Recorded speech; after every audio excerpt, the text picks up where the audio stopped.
Meus amados irmãos, queridos amigos, uma boa noite para todos,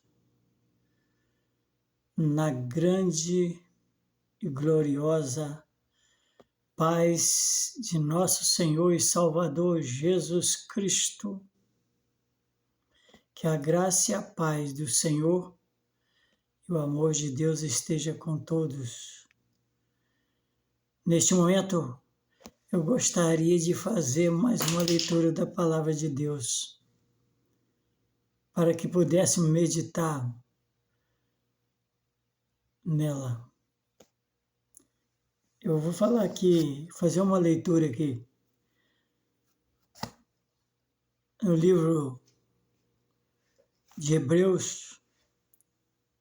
Nós não sabemos quem de fato escreveu Hebreus.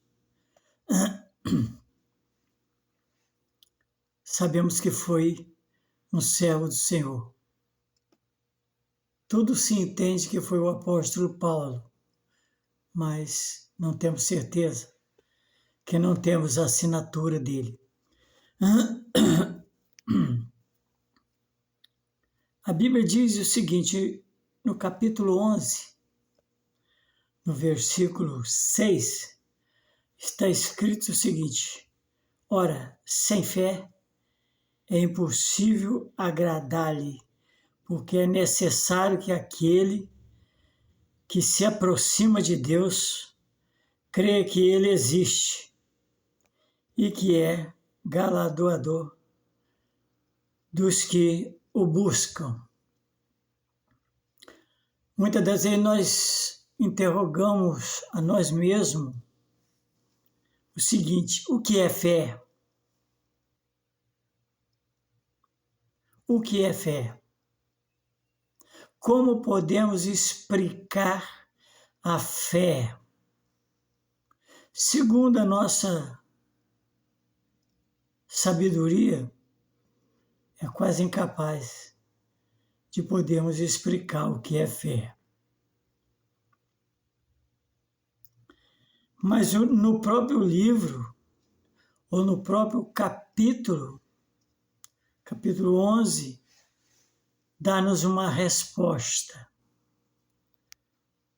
No versículo 1, que diz o seguinte: ora, a fé é o firme fundamento das coisas que se esperam e é a prova das coisas que se não veem.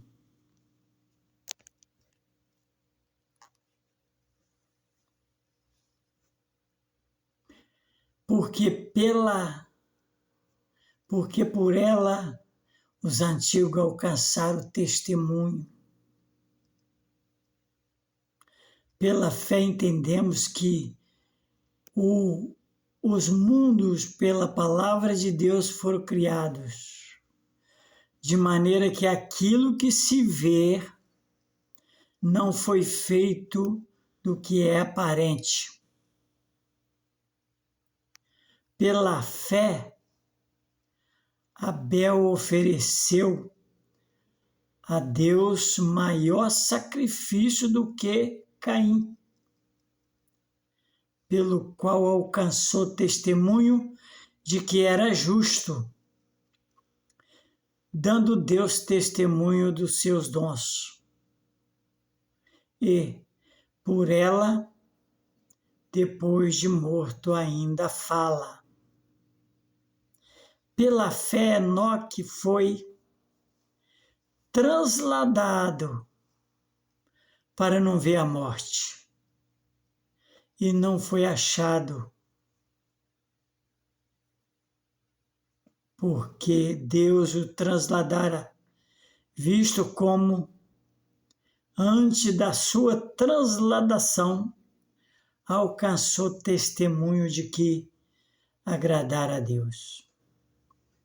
Aí vem o versículo 6 novamente. Ora, sem fé é impossível agradar-lhe, porque é necessário que aquele que se aproxima de Deus creia que Ele existe e que é galardoador dos que o buscam. Sabemos que todos que buscam a Deus certamente buscam porque acredita que Deus a ouvem e pode responder. Sabemos que Ele ouve a nossa oração imediatamente. Mas não sabemos o tempo, a hora, o ano, o mês, o dia, o minuto que Ele irá nos responder. Eu tenho algumas experiências de pedir a Deus acreditando pela fé. No entanto, Deus demorou me responder. Algumas Ele respondeu com menos prazo, outras levou anos e mais anos para responder. Nós tivemos um acidente cerca de 12 anos atrás. Meu filho sofreu um acidente gravíssimo. Foi desenganado pelos médicos. E nós, eu e a minha família, reunia todas as noites após a chegada do hospital. Nós íamos visitar ele, ver como ele estava, conversar com os médicos, e as respostas dos médicos para nós era que não podia garantir a vida dele. E nós retornava para casa, ou para o lugar que estávamos, o hotel. E ali nós reuníamos, eu, minha esposa, minhas filhas, meu netinho, filho dele, pequeno, 1 aninho,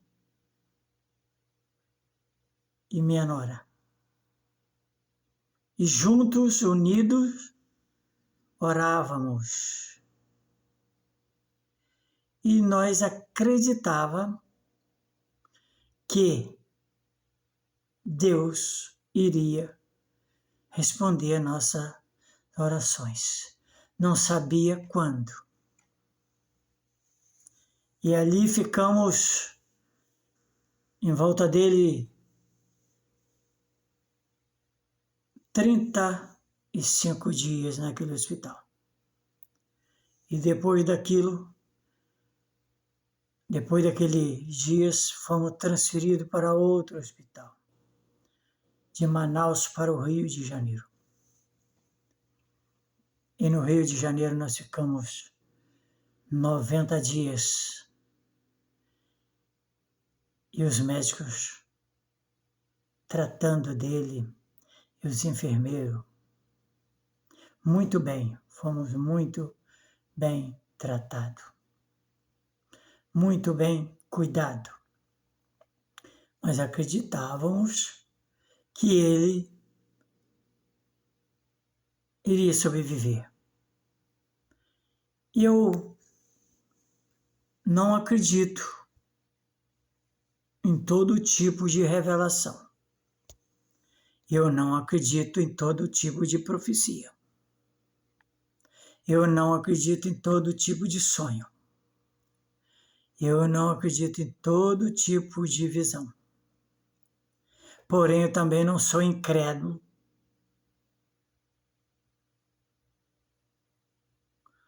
as verdadeiras, que a gente sente que é verdadeira e é compatível com a palavra de Deus. E certo dia, os enfermeiros dando banho nele, ele em uma cama e eu na outra, não conseguia dormir.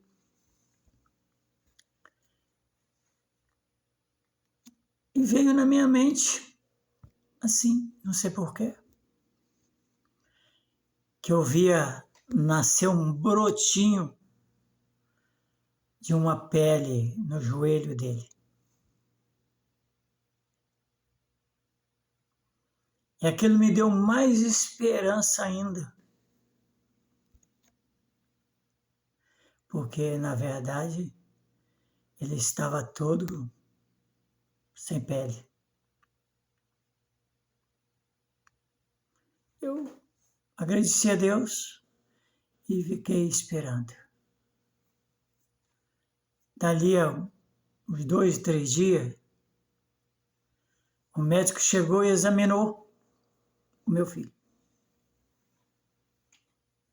E ele disse o seguinte: está nascendo uma pele no joelho dele, porque a primeira tinha ido embora. E daquela pele aquilo foi se estendendo. Apesar que eles também tinham feito alguns enxertos. E desses enxertos, todos que eles fizeram, só pegou 60%. 40% caiu, não pegou. Só que aquela pele que nasceu ajudou as outras. Foi crescendo, crescendo, crescendo, a célula foi multiplicando, foi crescendo, foi crescendo, foi crescendo. E com 2 anos, elas acabaram de fechar. Aquilo ali foi para a honra e glória do nosso Deus. Não foi porque eu orei, não foi porque nós insistimos com Deus ali. Não. Aquilo ali foi porque Deus quis. Porque a Bíblia diz que é Deus que opera o querer e o realizar. Todavia, nós oramos por causa da nossa esperança, da nossa fé. Isso é muito importante para nós. Então, meu amigo, meu irmão, você que está, quem sabe, atravessando um problema muito difícil,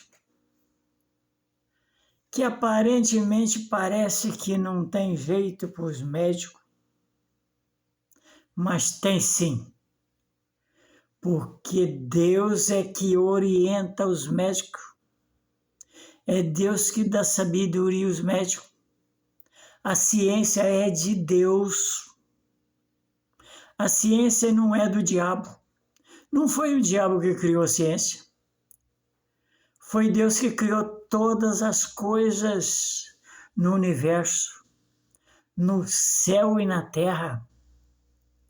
Foi Deus que criou o céu e a terra. Foi Deus que criou todo tipo de criatura, de animais, de répteis, e os peixes do mar. Foi Deus que criou o mar, foi Deus que criou a terra. Foi Deus que te criou. Foi Deus que me criou. Foi Deus que nos criou. Precisamos acreditar nisso. Muita gente diz assim, nada, isso aí é uma natureza. Aí eu gostaria de fazer uma pergunta. E quem criou a natureza? Quem é o autor da natureza? A natureza subsiste por si mesma? Tem alguém que criou a natureza. E quem criou a natureza foi o Todo-Poderoso, o nosso Deus. E foi esse Deus mesmo que mandou Jesus. Jesus estava na entranha do Pai. E ele, quando viu que nós não tínhamos condições de nos livrar do pecado, porque na Bíblia está escrito que todos pecaram e destituídos foram da glória de Deus, foram separados de Deus. Ele então mandou que o Espírito Santo viesse até a terra e introduzisse no ventre da Virgem Maria, a mulher santa, a mulher escolhida, a mulher de Deus, ou uma moça de Deus, uma jovem que estava com o casamento tratado, porém longe, separada do seu noivo, até que chegasse o dia do casamento. E nesse período ela se achou grávida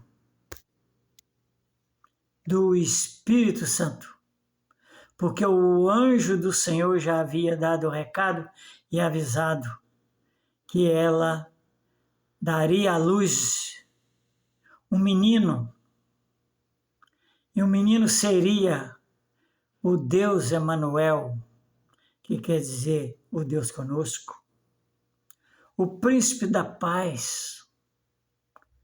E foi para isso que Deus mandou Jesus. E ele nasceu, ele cresceu, ele viveu no meio do povo, ele viveu no meio dos que acreditavam, ele viveu no meio dos incrédulos, ele viveu no meio dos escarnecedores, ele viveu no meio dos gananciosos, dos presunçosos, dos corruptos, dos roubadores de impostos. Ele viveu no meio disso tudo. E ele tratou das coisas do Pai com todos, que ele teve a oportunidade de falar. E foi levado à cruz do Calvário, para morrer pelos meus pecados e pelos seus pecados, para fazer com que nós fôssemos justificados. A Bíblia diz lá em Romanos capítulo 5, que sendo justificado pela fé, temos paz com Deus, por meio de nosso Senhor e Salvador Jesus Cristo. Portanto, meus irmãos e meus amigos, graça nós damos ao Senhor por todos os benefícios que Ele tem feito para conosco. Ele tem revelado a nós a salvação. Isso é o mais importante de nossas vidas. Mas Ele tem curado também as nossas enfermidades. Ele tem enviado para ficar conosco para sempre o seu Espírito Santo. No dia de Pentecostes, Ele enviou o Espírito Santo para ficar para sempre, para ficar conosco aqui até a consumação do século. Ele disse, eu vou para o Pai, porque se eu não for, o outro não vem, o outro não virá. Eu vou para o Pai, e eu rogarei ao Pai, e Ele enviará o Espírito Santo, para que fique convosco até a consumação do século. E quando Ele vier, aquele Consolador, aquele Espírito de verdade que o mundo não pode receber, mas vocês vão receber. Ele ensinará a vocês o caminho Ele ensinará vocês em toda a verdade. E a palavra de Deus, a Bíblia Sagrada, é a verdade. Portanto, o nosso dever é estudar mais a Bíblia, porque através da Bíblia nós sabemos mais a verdade. Porque quem nos mostra, quem nos revela, é o Espírito Santo. Ele usa também os seus servos. Nós temos muita gente séria pregando o Evangelho. Nós temos muita gente honesta pregando o Evangelho.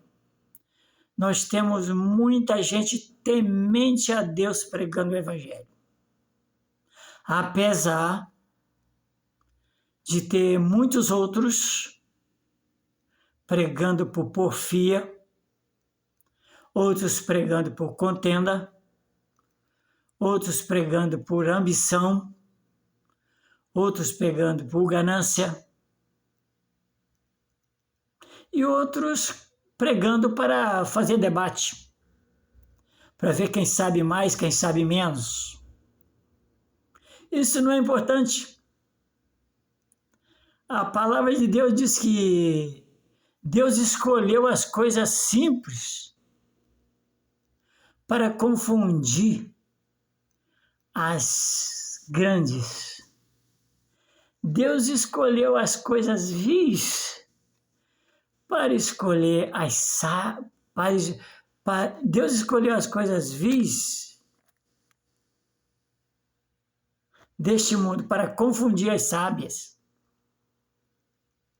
Portanto, mas Deus escolheu as sábias também. Interessante, né? Tem muita gente sábio, tem muita gente entendido, tem muitos pregadores sábios, na verdade. E eu glorifico a Deus por isso. A nossa palavra aqui é uma pequena contribuição à divulgação do Evangelho. Apesar de tudo, apesar dos nossos defeitos, nós estamos contribuindo com a divulgação do Evangelho. Sabemos que todos pecaram, destituídos foram da glória de Deus, mas por meio da fé na pessoa de Jesus Cristo, somos justificados. Deus nos fez justo pela justiça de Deus, por através da fé. A Bíblia diz que Abraão, a fé dele foi imputada como justiça. Não foi por aquilo que ele fez de bom ou por aquilo que ele deixou de fazer. Foi pela fé. Todavia, nós fomos escolhidos para que, após a justificação, após fazer parte do reino de Deus, produzamos as boas obras. As boas obras foram criadas para que nós vivêssemos nelas. Não foi para que vivesse jogada, desprezada. A Bíblia diz que pelos frutos conhecereis a árvore. A boa árvore, ela produz os bons frutos. Se você e eu somos de Deus, quer dizer, boas árvores, claro que iremos produzir naturalmente os bons frutos. Se for má árvores, as nossas palavras não passam de um vendaval. porque os nossos frutos não condiz com aquilo, ou as nossas obras não condiz com aquilo que falamos. Portanto, meus irmãos, meus amigos, nós amamos a todos e a todos queremos o bem. Que Deus possa continuar a nos abençoar com toda sorte de bênção, não só a espiritual, que é a principal, mas com a bênção física, com a bênção intelectual, com a bênção material também, para que nós não sejamos pesados ao nosso próximo, para que não venhamos a enfadar o nosso próximo. Sejamos honestos, sejamos sinceros, sejamos transparentes, sem que vivamos camuflado. Vamos viver como Jesus vivia. O apóstolo São Pedro diz o seguinte: sede santo, como vosso Pai que está no céu é santo. Santo não é ficar parado, de olho parado, sem comer e sem beber. Santo é viver separado do que nos contamina, que é o pecado. Que Deus nos abençoe. A você que está nos ouvindo e a toda a nossa família, nossos irmãos em Cristo Jesus. Amém? Vamos orar. Nosso Deus, nosso Pai, no nome de Jesus, nós te pedimos uma bênção toda especial para os nossos ouvintes. Toda especial para os nossos ouvintes, que eles possam ser estimulados pela palavra que ouviram. Muito obrigado. Continue perdoando os nossos pecados e fortalecendo a nossa fé, ajudando-nos de maneira que seremos mais do que vencedores por aquele que nós cremos. O nome dele é Jesus Cristo. Em nome de Jesus. Amém.